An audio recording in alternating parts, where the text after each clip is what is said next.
Praise the lord hallelujah.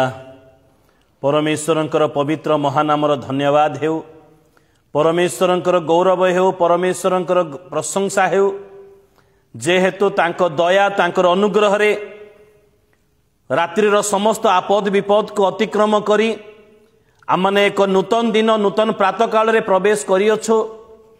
तांको दया तांकर अनुग्रह रे आमने नूतन तारीख मध्य प्रवेश करियोछु। सेथिपाई प्रभुंकर गौरव हेउ, प्रभुंकर प्रशंसा हेउ, प्रभुंकर महानामर धन्यवाद हेउ। प्रिय बंधुगण, जो जगत रे आमने वास करूछु, प्रति क्षण प्रति मुहूर्त रे विभिन्न प्रकार विपद मान आसी थाए। किछि विपद दृश्य भावरे तो किछि विपद अदृश्य भावरे आमने किंतु विपदर सम्मुखीन हेई थाउ। किछि विपद अत्यंत दुख कष्ट जंत्रणा दे थाए, किछि विपद हालुका भावरे आमन को स्पर्श करी चली जाई थाए। तेबे एई विपद आपद संकट दुख कष्ट एहा जगत रे रही अछि, कारण जेतिकी पाप बढ़ी बढ़ी चली अछि सेतिकी कष्ट क्लेश विपद ताहा मध्य वृद्धि पाई पाई पाई पाई चली अछि। तेबे ए कष्ट क्लेश जंत्रणा निंदा अपमान असुविधा ए समस्त समय रे मनुष्य से सांत्वना अपेक्षा करि थाए। मनुष्य को प्रति क्षण प्रति मुहूर्त रे सांत्वनार आवश्यकता रही अछि। सांत्वना जदि असुस्थ व्यक्ति पाखक जाई आम माने तांको देखु ताहले से सांत्वना पाई थांती। एटा जागतिक विषय एवं प्रकृत सांत्वना तो आममानकर परमेश्वर आममानकु प्रदान करि थांती बा परमेश्वरंकर वाक्य आममानकु सांत्वना प्रदान करि थाए। ताहा मध्य आमने समस्ते भल भाबरे जानि थाउ। एवं मध्य ए प्रकार किछि किछि परिस्थिति आममानकर जीवन रे आसी थाए, जो समय रे क्षणस्थायी सांत्वना आममान को अर्थ मध्य प्रदान करि थाए। विपद आपद आसीबा समय रे जदि आममानकर निज लोक मानकर उपस्थिति आममानक सहित थाए ताहले आममानकर मनोबल वृद्धि पाई थाए। सेति मध्यरु आमने किछि सांत्वना आमने पाई थाउ। सांत्वना सबु समय रे आवश्यकता रही अछि। आज जो विषय आमने आलोचना करिबा दाऊदंकर गीत संहिता 23 नंबर गीत तार 4 पद एठा लेखा जाई अछि। दाऊद कहंती, एणु मु मृत्यु छाया रूप उपद्यक दे गमन कले हे कौनसी आपद को भय करिबि नाही, कारण तुम्हे मोर सहवर्ती, तुमर पांचण ओ तुमर बाड़ी मते सांत्वना दियंती। आज जो विषय आमने आलोचना करिबा परमेश्वरंकर पांचण ओ परमेश्वरंकर बाड़ीर करामती कौन अटे। परमेश्वरंकर पांचण ओ परमेश्वरंकर बाड़ीर चमत्कारिता कौन अटे जे ताहा प्रकृत विश्वासी को सांत्वना प्रदान करि थाए। लोक माने अर्थर सांत्वना पाई थांती, लोक माने निजर लोक मानकर उपस्थितिर सांत्वना पाई थांती, लोक माने वाक्यर सांत्वना पाई थांती, लोक माने आउ विभिन्न विषय सांत्वना पाई थांती। किंतु दाऊद कहंती जे तुमर पांचण तुमर बाड़ी मते सांत्वना प्रदान करे। एहा कि प्रकार संभव अटे जे जनकर पांचण जनकर बाड़ी रे से सांत्वना पाइबे केतेबेले जेतेबेले से मृत्युर छाया रूप उपत्यका समय रे गमन करिबा समय रे। एहा सहज विषय नुहे। दाऊदंकर एही गीत दाऊद अपना जीवनर प्रत्येक परिस्थिति को नहीं ए गीत लिखि अछंती। अर्थात मृत्यु छायार उपत्यकारे तो समस्ते बेले बेले आमने गमन करि थाउ। प्रत्येक लोकंक जीवन रे ए प्रकार परिस्थिति आसी थाए जे एई मुहूर्त रे मु मृत्यु को देखु अछि, अल्प समय पर मृत्यु पहुंचीबो, आकस्मिक दुर्घटना किंबा आउ विभिन्न प्रकार समस्या। कोरोना जेतेबेला आसीथिला से समय रे तो प्राय अनेक लोकंकर माने चिंता थिला जे आसंता काली के मु देखि पारिबि ना नाही। କାରଣ କେତେବେଳେ ସେ ଅଦୃଶ୍ୟ ଶତ୍ରୁ ମାଡ଼ି ଆସିବ, କାହା ଦ୍ୱାରା ମଧ୍ୟ ମାଡ଼ି ଆସିବ। ସୁସ୍ଥ ସବଳ ଲୋକମାନେ, ଧନୀ ଶ୍ରେଣୀର ଲୋକମାନେ ଆଉ ସୁରକ୍ଷାରେ ଥିବା ଲୋକମାନେ ମଧ୍ୟ ସେହି କରୋନାର ବଶର ଶିକାର ହୋଇଥିଲେ। ମୃତ୍ୟୁ ଛାୟାର ଉପତ୍ୟକା ବିଭିନ୍ନ ମାଧ୍ୟମରେ ଆସିଥାଏ। এই মৃত্যু ছায়ার উপত্যকারে তো আমি সমস্তে বেড়ে বেড়ে গমন করে থাও। কেহি কেহি ভয় করে থাকি, কেহি কেহি পছগুঞ্চা হয়ে যাই থাকি, কেহি কেহি ভୟରେ আত্মহত্যা মধ্য করে এই কষ্ট যন্ত্রণা মু সহি পারিবি নাহি বলি কেহি কেহি আত্মহত্যা মধ্য করে দেই থাকি। কেহি কেহি ট্রাক চেঞ্জ করে দেই থাকি, প্রভুଙ୍କ ଠାରୁ দূরକୁ পলাই থাকি, পছগুঞ্চা হয়ে যাই থাকি। কেহি কেহি নিষ্পত্তি চেঞ্জ করে মন্দ কার্যর শিকার হয়ে যাই থাকি। কেহি কেহি মদর কিংবা আউ কেহি কেহি বিভিন্ন প্রকার নিশা দ্রব্যর সাহারা নেই থাকি। কিন্তু দাউদଙ୍କ পରି ভক্ত কহନ୍ତି ମୁଁ ভয় କରିବି ନାହିଁ। କାହିଁକି ସେ ଭୟ କରୁନାହାନ୍ତି? ମୃତ୍ୟୁ ଛାୟାରୂପ ଉପତ୍ୟକା ଦେଇ ଗମନ କଲା ବେଳେ ଦାଉଦ କାହିଁକି ଭୟ କରୁନାହାନ୍ତି? ଏହା ତାଙ୍କ ଜୀବନରୁ ଆମମାନଙ୍କୁ ଶିଖିବାର ଆବଶ୍ୟକତା ରହିଅଛି। କଣ ସେଇ ରହସ୍ୟ? କାହିଁକି ସେ ଭୟ କରୁନାହାନ୍ତି? କାହିଁକି ସେ ଭୟ କରୁନାହାନ୍ତି ତାହା ଜାଣିବାର ଆବଶ୍ୟକତା ରହିଅଛି।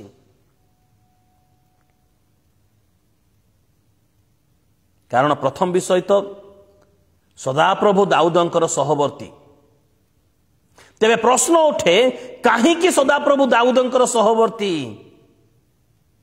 କାରଣ ସେ ସଦାପ୍ରଭୁଙ୍କ ପ୍ରତିପାଳକ ଭାବରେ ଗ୍ରହଣ କରିଅଛନ୍ତି। ସେ ସଦାପ୍ରଭୁଙ୍କ ପ୍ରତିପାଳକ ଭାବରେ ଗ୍ରହଣ କରିଅଛନ୍ତି। ଏହା ଥିଲା ପ୍ରଥମ ବିଷୟ। ଦ୍ୱିତୀୟ ବିଷୟ, କାରଣ ସଦାପ୍ରଭୁଙ୍କର ପାଞ୍ଚଣ ଓ ବାଡ଼ି ଦାଉଦଙ୍କୁ ସାନ୍ତ୍ୱନା ଦେଉଥିଲା। ଦାଉଦ ଆପଣା ସିଂହାସନରୁ, ଆପଣା ସୈନ୍ୟ ଶ୍ରେଣୀରୁ, ଆପଣାର ମଧ୍ୟରେ ଥିବା ସେଇ କଳା କୌଶଳ କିମ୍ବା ଗୋରା ବର୍ଣ୍ଣ କିମ୍ବା ସେ ଈଷତୁଷ ବର୍ଣ୍ଣ କିମ୍ବା ଆଉ ଯେକୌଣସି ବିଷୟରୁ ତାଙ୍କର ଧନ ରତ୍ନ, ତାଙ୍କର ସ୍ତ୍ରୀ ପିଲା ଛୁଆରୁ ସେଥିରୁ ସେ ସାନ୍ତ୍ୱନା ପାଉନଥିଲେ, କିନ୍ତୁ ପରମେଶ୍ୱରଙ୍କର ପାଞ୍ଚଣ ବାଡ଼ିରୁ ସେ ସାନ୍ତ୍ୱନା ପାଉଥିଲେ। ସେଥିପାଇଁ ପରମେଶ୍ୱର ତାଙ୍କର ସହବର୍ତ୍ତୀ ହେଇଥିଲେ। ହାଲେଲୁୟା। ତାଙ୍କର ନିର୍ଭରତା, ତାଙ୍କର ଯୋଉ ଭରସା ସଦାପ୍ରଭୁଙ୍କର ପାଞ୍ଚଣ ବାଡ଼ି ଉପରେ ରହିଥିଲା, ସେଥିପାଇଁ ସେ ସାନ୍ତ୍ୱନା ପାଉଥିଲେ। ସଦାପ୍ରଭୁ ତାଙ୍କର ସହବର୍ତ୍ତୀ ଥିଲେ। ଅବଶ୍ୟ ଆମେ ଜାଣୁ ଯେ ସାନ୍ତ୍ୱନା, ପ୍ରକୃତ ସାନ୍ତ୍ୱନା କେବଳ ସଦାପ୍ରଭୁଙ୍କ ଠାରୁ ହିଁ ଆସିଥାଏ। କିନ୍ତୁ ପାଞ୍ଚଣ ବାଡ଼ି ଦ୍ୱାରା ସାନ୍ତ୍ୱନା, ସଦାପ୍ରଭୁ ଯଦି ତାଙ୍କର ହସ୍ତ ମସ୍ତକ ଉପରେ ବୁଲେଇ ଦେବେ ତେବେ ମନୁଷ୍ୟ ସାନ୍ତ୍ୱନା ପାଇବ। ସଦାପ୍ରଭୁ ଯଦି ଦକ୍ଷିଣ ହସ୍ତ ଧରିବେ ତାହେଲେ ମନୁଷ୍ୟ ସାନ୍ତ୍ୱନା ପାଇବ, ଏହା ନିଶ୍ଚିତ ଭାବରେ। କିନ୍ତୁ ପାଞ୍ଚଣ ବାଡ଼ି ଦ୍ୱାରା କିପରି ସାନ୍ତ୍ୱନା ମିଳିବ? କଣ ସେଇ ପାଞ୍ଚଣ ବାଡ଼ି, ସଦାପ୍ରଭୁଙ୍କର ପାଞ୍ଚଣ ବାଡ଼ି କାହାକୁ କୁହାଯାଏ? କଣ ତାହା ଅଟେ? କେବେ ଚିନ୍ତା କରିଛୁ କି ଆମେ? ପାଞ୍ଚଣ ବାଡ଼ି ଦ୍ୱାରା କି ପ୍ରକାର ସାନ୍ତ୍ୱନା ମିଳେ? এই সান্ত্বনা কোন সাঙ্গে সাঙ্গে মিলে না বিলম্বরে মিলে? ପାଞ୍ଚଣ ବାଡ଼ି ଦ୍ୱାରା ପାଇଥିବା ସାନ୍ତ୍ୱନା ସାଙ୍ଗେ ସାଙ୍ଗେ ମିଳେ ନା ବିଳମ୍ବରେ ମିଳିଥାଏ? ପାଞ୍ଚଣ ଏବଂ ବାଡ଼ିର କାର୍ଯ୍ୟ କି ପ୍ରକାର ଅଟେ? ଏହି ପଦରେ ଆମେ ଦେଖୁଛୁ, ଏହି ପଦରେ ଦାଉଦ ସ୍ୱୀକାର କଲେ ଯେ ତାଙ୍କର ସବୁ କିଛି ଥିବା ସତ୍ତ୍ୱେ ଆଗରେ ପଛରେ ସୈନ୍ୟ ଶ୍ରେଣୀ କିମ୍ବା ରାଜାଙ୍କର, ପରମେଶ୍ୱରଙ୍କର ଅଭିଷେକ, ରାଜା ଭାବରେ ଅଭିଷେକ, ପରମେଶ୍ୱରଙ୍କର ପ୍ରତିଜ୍ଞା, ଧନ ଜନ ମାନ ସମ୍ମାନ, କ୍ଷମତା ଏବଂ ବିଭିନ୍ନ ପ୍ରକାର ଉନ୍ନତି ଏବଂ ଗୁଣ ଜ୍ଞାନ, ପରିବାର, ରାଜ୍ୟ ସମସ୍ତ ଥିବା ସତ୍ତ୍ୱେ ସେ ସଦାପ୍ରଭୁଙ୍କର ପାଞ୍ଚଣ ବାଡ଼ି ଦ୍ୱାରା ହିଁ ସାନ୍ତ୍ୱନା ପାଉଛନ୍ତି। ଏ ସମସ୍ତ ବୃଥା ଅଟେ ବୋଲି ସେ ଭାବୁଛନ୍ତି ବୋଧେ। କାରଣ ଦାଉଦ ଜାଣିଥିଲେ ଯେ ଏହି ସମସ୍ତ ବିଷୟ ଜାଗତିକ ଅଟେ, କିନ୍ତୁ ସଦାପ୍ରଭୁଙ୍କର ପାଞ୍ଚଣ ବାଡ଼ି ତାହା ଜାଗତିକ ନୁହେଁ। ହାଲେଲୁୟା, ପ୍ରେଜ୍ ଦ ଲର୍ଡ। ପ୍ରଭୁଙ୍କର ଗୌରବ ହେଉ, ପ୍ରଭୁଙ୍କର ପ୍ରଶଂସା ହେଉ। ତାହା ଜାଗତିକ ନୁହେଁ। ପ୍ରକୃତରେ ଯିଏ ସଦାପ୍ରଭୁଙ୍କର ସହଭାଗିତାରେ ସୁସମାଚାରର ସେବା କାର୍ଯ୍ୟ କରେ, ସିଏ ହିଁ ପ୍ରକୃତରେ ଏ ସଦାପ୍ରଭୁଙ୍କର ପାଞ୍ଚଣ ବାଡ଼ିର ତାତ୍ପର୍ଯ୍ୟ ବୁଝିପାରିବ। ଏହା ସାଧାରଣ ବିଶ୍ୱାସୀ ମଧ୍ୟ ବୁଝିବା, ସାଧାରଣ ପକ୍ଷରେ ମଧ୍ୟ ବୁଝିବା ଏକ କଷ୍ଟକର ବିଷୟ ଅଟେ, କଷ୍ଟକର ଅଟେ। ଯେଉଁମାନେ सुसमाचार निमंते जो माने सुसमाचार निमंते समस्त विषय त्याग करी सेवा कार्य रे रही अछंती सेही माने ए पांचण और बाड़ीर तात्पर्य बुझी पारिबे। गोटे मेष पालक एवं प्रकृत मेष ही ए पांचण और बाड़ीर तात्पर्य बुझी पारिबे। अर्थात आमनकर प्रकृत मेष पालक आमनकर सदा प्रभु प्रतिपालक आउ जने प्रकृत मेष सी बुझी पारिबो ए पांचण और बाड़ीर तात्पर्य कौन अटे। आज से पांचण बाड़ी जदि सांत्वना पाइबा चाहूँछु दाऊदंक परी गोटे मेष भाव में सदाप्रभु निकट में समर्पण जीवन काटिबार आवश्यकता रही एवं सदाप्रभु को निजर प्रतिपालक भाव में ग्रहण करिवार आवश्यकता रही अछि। कारण प्रत्येक प्रकृत मेष मु प्रकृत मेष शब्द व्यवहार करुअछि कारण प्रत्येक प्रकृत मेष ए पांचण बाड़ी द्वारा से माने साहाय्य पाई थांती सहानुभूति पाई थांती। पांचण ओ बाड़ी प्रकृत रे पांचण विषय जदि कहबी ताहले प्रकृत रे मेषर माने मेष गोटे प्रकृत मेष को तार भूल रो अनुयोग करि थाए ए पांचणटी। कारण प्रत्येक भूल करती ज्ञात रे हो किबा अज्ञात रे हो प्रत्येक भूल करि थांती। तेबे गोटे मेषर भूल जो मेष भूल करे ज्ञात रे कि अज्ञात रे जो भूल करे ये पांचण सदाप्रभुंकर पांचण अनुयोग करि थाए सुधारी थाए। आउ बाड़ी मेष माननकु पथ देखै थाए बाड़ी मेष माननकु पथ देखै थाए। अर्थात प्रत्येक मेष माने बाड़ीर साहाय्य रे सठिक पथरे अग्रसर होई थांती। गोटे सठिक पथ रही थांते रहे अग्रसर होई थांती। बाड़ी अग्रसर हेबा पई साहाय्य करि थाए सठिक पथरे अग्रसर हेबा पई साहाय्य करि थाए। एवं तत्संगे संगे मेषपालक आपना मेष मान को सुधारिबा पई अनुयोग एवं पथरे चलाइबा पई से आपना पांचण बाड़ी को व्यवहार करिथांती अनुयोग पई एवं मेष मान को आपना प्रकृत पथरे चलाइबा पई पांचण बाड़ी को व्यवहार करिथांती मेषपालक माने। ए पांचण बाड़ी सांत्वना प्रदान करिथाए जहाँकि सबुठारु बड़ बहुमूल्य विषय अटे ताहा प्रदान करिथाए। पांचण शासन दंड सुधारिबा पई अस्त्र शिक्षा मंत्रणा चेतना एवं प्रेरणार निदर्शन अटे। मेषपालक माने मेष मान को पई व्यवहार करिबा पई जो पांचण व्यवहार करला बेले से मेष पई ताहा टिके कष्टकर विषय हेताय ताहा सहज विषय हे न थाय ताहा कष्टकर विषय हेताय किंतु ए पांचणर निदर्शन कौन कौन अटे एहा शासन अटे एहा दंड अटे एहा सुधारिबार अस्त्र अटे एहा शिक्षा अटे एहा मंत्रणा अटे एहा चेतना अटे एहा प्रेरणा मध्य अटे। ए पांचण व्यवहार रे मेष तो कष्ट पाए अर्थात मेष निमंते कष्टयुक्त होता है किंतु परे ताहा अगणित उपकार अतुलनीय उपकार जनक ताहा होता है पांचणर व्यवहार। आ मेषपालक ए पांचण को अन्य पाई केबे व्यवहार करे नाही आपणा मेष निमंते व्यवहार करि थाए। पांचणर प्रकृत माने निदर्शन होची अनुयोग अटे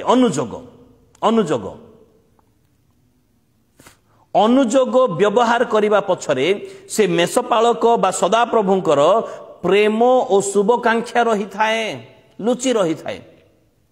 जदि मते के मोर भूल पे अनुयोग करूछंती ताहले से पछरे प्रेम एवं तांकर मंगलजनक चिंताधारा शुभकांक्षा एहा लुचि रही थाए ताहा बहुत बहुत मूल्यवान होता है।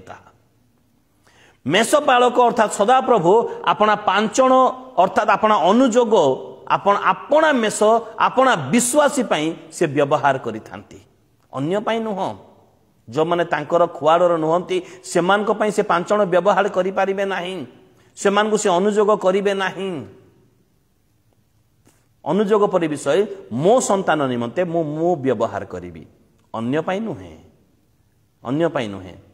जदि कौनसी व्यक्ति ईश्वर ठारू अनुयोग पाऊ नाहंती मंडली को जाउछंती गिर्जा प्रार्थना दान देवा प्रभुभोज खाइबा डुबन हेबा किंबा आउ विभिन्न प्रकार धार्मिकतार कार्य रीतिनीति भाव में चली अच्छी तथापि परमेश्वर ठारू से अनुजोग जदि पाऊ नाहांती तेबे से व्यक्ति ईश्वरंकर दया मध्य पाऊ नाही।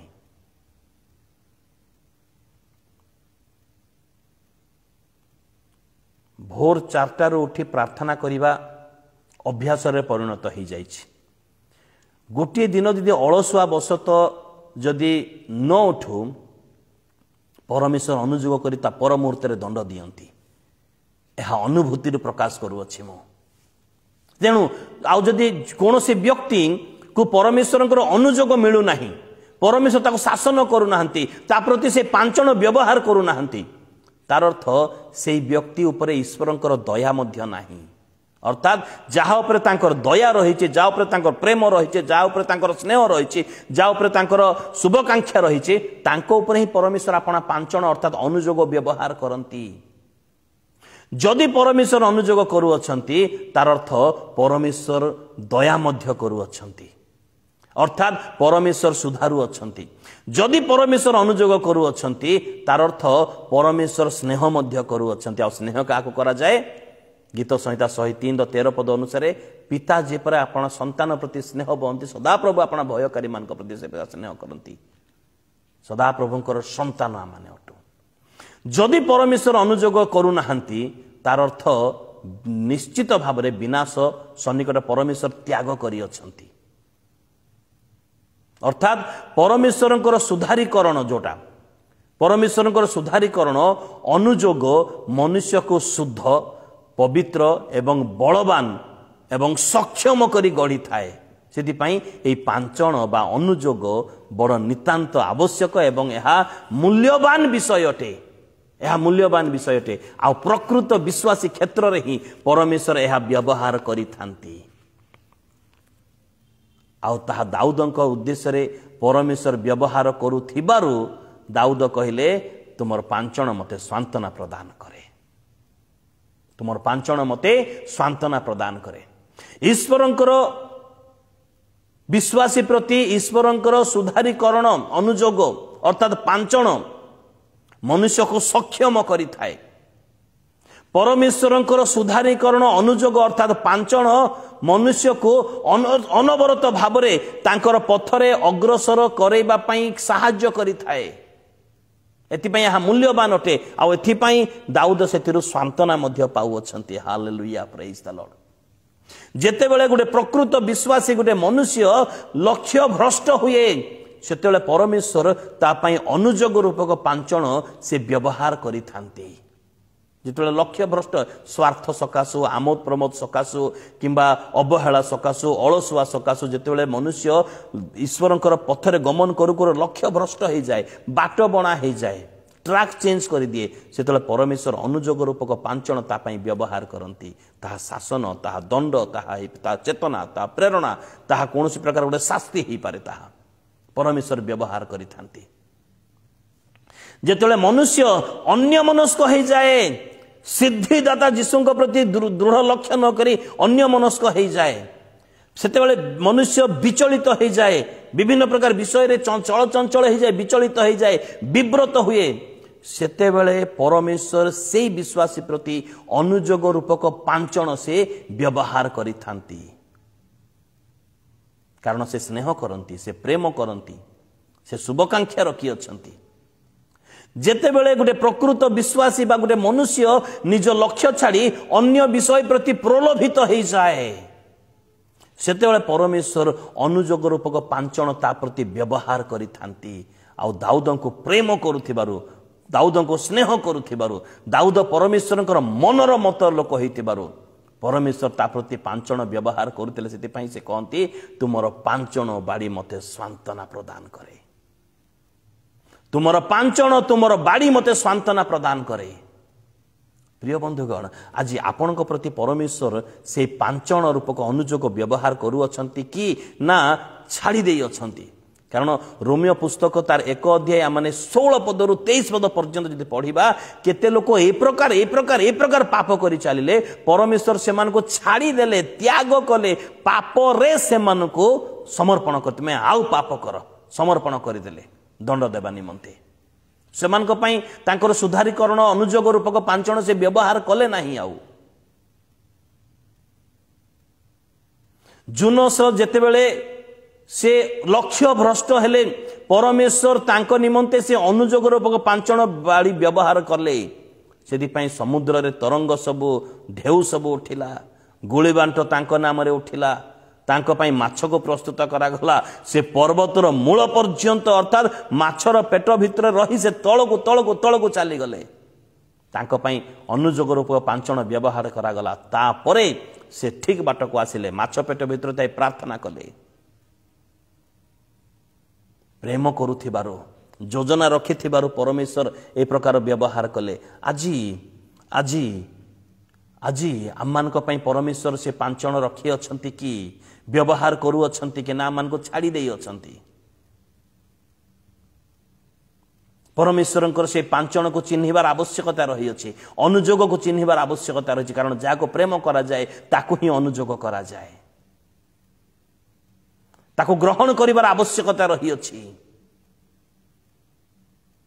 पुणी दाऊद कहउछंती बाड़ी तुमर 5 जण ओ तुमर बाड़ी मते सांत्वना दे अर्थात ओ शब्द लिखा जायछि 5 जण अलगा बाड़ी मध्य अलगा अटे 2 जनकर कार्य अलगा अटे मु सेते बेले कहउतली 5 जण ताहा दंड शासन हेई पारे बाड़ी ताहा अग्रसर कराए उन्नति कराए आगो को बढ़ाए परमेश्वर आपना बाड़ी को मध्य आपना मेसमान को गाइड करिबा पई परिचालना करिबा पई व्यवहार करिथांती मेष अर्थात प्रकृत विश्वासी मान को निर्देश देवा पई एई पथरे जाओ एई पथरे प्रकृत चरण भूमि अटे ताहा देखैबा पई परमेश्वर बाड़ी को व्यवहार करिथांती केउ पथरे जीवा को हेबो ताहा देखैबा पई मेषपालक आपना बाड़ी को व्यवहार करिथाए आमे जानिचो भलो भाबरे केउ स्थान रे सुरक्षा रहिछि केउ स्थान रे असुरक्षा रहि अछि सुरक्षित स्थान नहे जदि मेष अजनातर सेई पथ को चली जाए बाड़ी व्यवहार करा जाय ता प्रति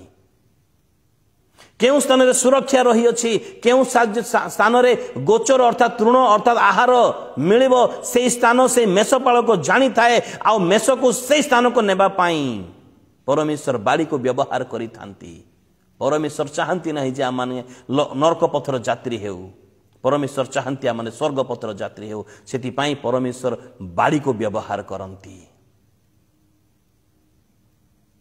मेष मान को जल निकट को कढ़ई नेबा पाई जल निकट को कढ़ई नेबा पाई बाड़ी को व्यवहार कर जाए अर्थात बाड़ी परमेश्वर बाड़ी मेष मान को जल निकट को कढ़ई नहीं थाए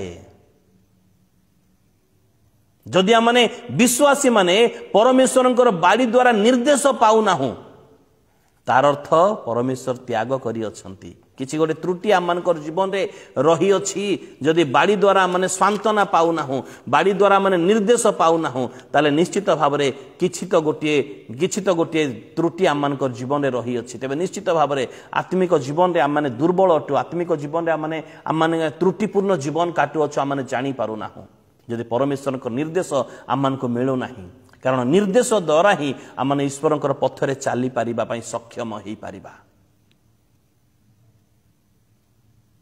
बाड़ी परमेश्वर आमान को उद्देश्य रे व्यवहार करंतु निर्देश बिना अर्थात बाड़ी बिना ईश्वरकर पथरे चालिबा एवं फलप्रद हेबा यह असंभव अटे ईश्वर निर्देश बड़ बहुमूल्य अटे ईश्वर निर्देश विश्वास निमंते बड़ बहुमूल्य संपत्ति अटे ईश्वरीय निर्देश सेति परमेश्वर अपना मेष मान निमंते 5 जण को मध्य व्यवहार करिथांती आ बाड़ी को मध्य व्यवहार करिथांती 5 जण अनुजोग करिथाय 5 जण सुधारी थाए आ बाड़ी अग्रसर करिथाय सठिक पथरे गमन करिथाय गाइड करिथाय बाड़ी यदि आमने हितोपदेश पुस्तक तार 29 अध्याय आमु टिके खोलिकी पढ़िबा पई चाहिबी हितोपदेश पुस्तक तार 29 अध्याय 15 पद आमने पाठ कर लिखा जायछि बाड़ी अनुजोग ज्ञान दिए बाड़ी ओ अनुजोग ज्ञान दिए अनुजोग जगह रे 5 जण बाड़ी ओ अनुजोग ज्ञान दिए मात्र पिला को ताहार इच्छा रे छाड़ी देले से ताहार माता को लज्जा दिए ए प्रकार परिस्थिति आम मानकर जीवन रे न आसो बोली परमेश्वर प्रकृत विश्वासी जीवन रे बाड़ी को व्यवहार करती, बाड़ी को व्यवहार करती। एवं आईब पुस्तक तार 21 अध्याय, आईब पुस्तक तार 21 अध्याय जदि आम पाठ करूँ, 21 अध्याय आईब पुस्तक, सॉरी मु गीत संहिता खोलीदेली भूल रे, आईब पुस्तक 21 अध्याय तार 9 पद दुष्ट मान विषय लिखा जाए। 9 अध्यायटा पूरा दुष्ट मान कि प्रकार 21 अध्याय पूरा दुष्ट मान कि प्रकार समृद्धि होती से विषय लिखा जाए। 9 पद लिखा जाउछि, सेमान को गृह भयरु रक्षित थाए, से भय करती ना दुष्ट माने, कियो बा सेमान को ऊपर परमेश्वरंकर जस्टी न थाए, परमेश्वरंकर बाड़ी सेमान को ऊपर न थाए, अर्थात परमेश्वर दुष्ट मान को दिग्दर्शन बा निर्देश दियंती नहीं। तुम्हें तो नरक पाई प्रस्तुत, तुमको निर्देश दरकार नहीं, किंतु प्रकृत विश्वासी पक्षरे परमेश्वर बाड़ी व्यवहार करती। कारण बाड़ी परमेश्वरंकर अधिकार को बुझाए, बाड़ी परमेश्वरंकर शक्ति को बुझाए, बाड़ी परमेश्वरंकर पराक्रम को बुझाए। यह शक्ति पराक्रम शक्तिर निदर्शन अटे, अधिकार निदर्शन अटे, जहा तांको लोकमानकर स्वांतना निमंते परमेश्वर व्यवहार करती। ईश्वरंकर बाड़ी तांको विश्वासी मानको ईश्वरीय नेतृत्व, ईश्वरीय साहाय्य एवं सुधारिबा एवं दंड देबा पई व्यवहार करिथांती सेही परमेश्वर। ईश्वरंकर बाड़ी द्वारा विश्वासी माने सुरक्षा पाई थांती, ईश्वरंकर बाड़ी द्वारा विश्वासी माने श्रृंखलित हेई थांती, श्रृंखलार जीवन पाई थांती। सेति पई परमेश्वर बाड़ी को व्यवहार करती एवं ता सहित सांत्वना मध्य पाई थांती। जेपरी दाऊद से स्वीकार करुछंती, तुमर पांचण और तुमर बाड़ी मते सांत्वना दियंती, तुमर पांचण तुमर बाड़ी मते सांत्वना दियंती बोले स्वीकार करती। से जेतले विश्वासी बाट बना ही जाए बा अबाटरे चली जाए, सेतले परमेश्वर बाट को आनिबा पई एई बाड़ी को व्यवहार करिथांती। हितोपदेश पुस्तक 13 अध्याय, हितोपदेश पुस्तक मुझे खोलिबा पई चाहिबी 13 अध्याय, हितोपदेश पुस्तक 13 अध्याय 24 पद जदि आमने पाठ करू, लेखा जाई अछि, जे बाड़ी व्यवहार करबा को त्रुटि करे से अपना पुत्र को घृणा करे, पुणी से ताहाको प्रेम पुणी जे ताहाको प्रेम करे से यथा काल रे शास्ति दिए। अर्थात एई पद अनुसार यह ईश्वरंकर प्रेमर निदर्शन अटे। जदि आपणक पई मो पई परमेश्वर आपण बाड़ी व्यवहार करूछंती, ताहा तो आमन को सांत्वना प्रदान करिवो, से बाड़ी पछरे तांकर प्रेम मध्य रही अछि। जदि परमेश्वर बाड़ी व्यवहार करू नाहंती, तार अर्थ तांकर प्रेम मध्य नाही। जदि व्यवहार करूछंती, तांकर प्रेम रही अछि। एई बाड़ी पांचण तांकर वाक्य हेई पार, वाक्य रूप में आमनकर जीवन रे आसी पारे। ए बाड़ी और पांचण बेले बेले ईश्वरंकर ठारू असुस्थता रूपक दंड आमनकर जीवन रे आसी थाई पारे। बेले बेले ए प्रकार मंद परिस्थिति आमनकर जीवन रे आसी थाए, आमनको सुधारिबा पई, आमनको सांत्वना देबा पई परमेश्वर अनुयोग करंती। तांकर पांचन बाड़ी को चिन्हिबार आवश्यकता रही, विरक्ति हेबार नुह, ग्रहण करिबार आवश्यकता रही। तेबे जाय प्रकृत सांत्वना, चिरस्थायी सांत्वना माने पाई पारिबा। सेति पई दाऊद जेपरि पाइले एवं से स्वीकार कले, तुमर पांचन बाड़ी, तुमर पांचन तुमर बाड़ी मते सांत्वना दियंती। तुमे मोर सहवर्ती, मु मृत्यु छाया रूप उपत्यका दे गमन कले कौनसी आपद को भय करिबि नाही। आ परमेश्वर जहा निमते तांकर पांचण बाड़ी को व्यवहार करती, से विश्वासी धन्य अटे, से विश्वासी धन्य अटे। परमेश्वरंकर पांचण बाड़ी को चिन्हंतु मोर प्रिय बंधुगण। परिवार समस्ते सांत्वना पाई पारिबा माने परमेश्वरंकर पांचण बाड़ी को चिन्हंतु, सठिक पथरे गमन करिवे। हाँ टे कष्ट हेबो, परमेश्वर जेतबेले से पांचण बाड़ी व्यवहार करिवे टिके कष्ट हेई पारे, किंतु ताहा परे आमनको चिर सांत्वना आमनको प्रदान करिवो, ईश्वरंकर सहित साक्षात करिवो, ईश्वरंकर पथरे गमन करिवारे सहाय्य करिवो, ईश्वरंकर स्नेह प्रेम अजस्र भावरे आमनको ऊपर ढाली देबो। ସେଥିପାଇଁ ଈଶ୍ୱରଙ୍କର 5 ଜଣ ବାଡ଼ିକୁ ଚିହ୍ନିବାର ଆବଶ୍ୟକତା ରହିଅଛି। ପ୍ରଭୁ ଆମମାନଙ୍କୁ ଆଶୀର୍ବାଦ କରନ୍ତୁ, ପ୍ରଭୁ ଆମମାନଙ୍କୁ ଦୟା କରନ୍ତୁ, ପ୍ରଭୁ ଆମମାନଙ୍କୁ ଅନୁଗ୍ରହ କରନ୍ତୁ। ପ୍ରେଜ୍ ଦ ଲର୍ଡ, ହାଲେଲୁୟା।